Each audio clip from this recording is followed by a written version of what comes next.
دیکھیے خدا کو کسی نے دیکھا نہیں ہے، لیکن ساری دنیا خدا کو مانتی ہے۔ یہ کس طرح یہ میں نے ان اشعار میں کہا ہے، ہم نے تجھے جانا ہے فقط تیری عطا سے۔ اچھا ہے،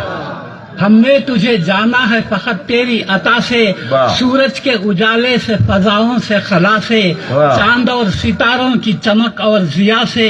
جنگل کی خاموشی سے، پہاڑوں کی انا سے، پرہول سمندر سے، پراسرار گھٹا سے، بجلی کے چمکنے سے، کڑکنے کی صدا سے،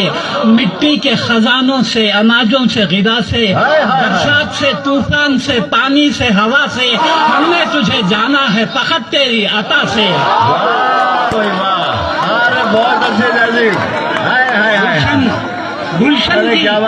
گلشن کی بہاروں سے تو کلیوں کی حیا سے، معصوم سی روتی ہوئی شبنم کی ادا سے، لہراتی ہوئی باد سحر باد صبا سے، ہر رنگ کے ہر شان کے پھولوں کی خبا سے،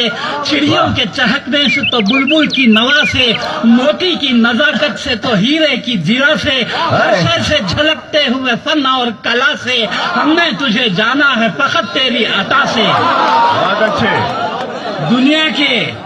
دنیا کے حوادث سے، جفاؤں سے، وفا سے، رنج و غم و آلام سے، دردوں سے، دوا سے، خوشیوں سے، تبسم سے، مریضوں کی شفا سے، بچوں کی شرارت سے تو ماؤں کی دعا سے، نیکی سے، عبادات سے، لغزش سے، خطا سے، خود اپنے ہی سینے کے دھڑکنے کی صدا سے، رحمت تیری ہر گام پہ دیتی ہے دلا سے، ہم نے تجھے جانا ہے فقط تیری عطا سے۔ بہت اچھے، بہت اچھے۔ اور آخری بند ہے، ابلیس کے فتنوں سے تو آدم کی خطا سے،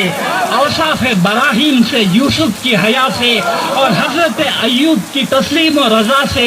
عیسیٰ کی مسیحائی سے، موسیٰ کے عصا سے، نمرود کے فرعون کے انجام فنا سے، کعبے کے تقدس سے تو مروہ و صفا سے، تورات سے، انجیل سے، قرآن کی صدا سے، یاسین سے، طٰہٰ سے، مزمل سے، نبا سے، یک نور جو نکلا تھا کبھی غار ہرا سے، ہم نے تجھے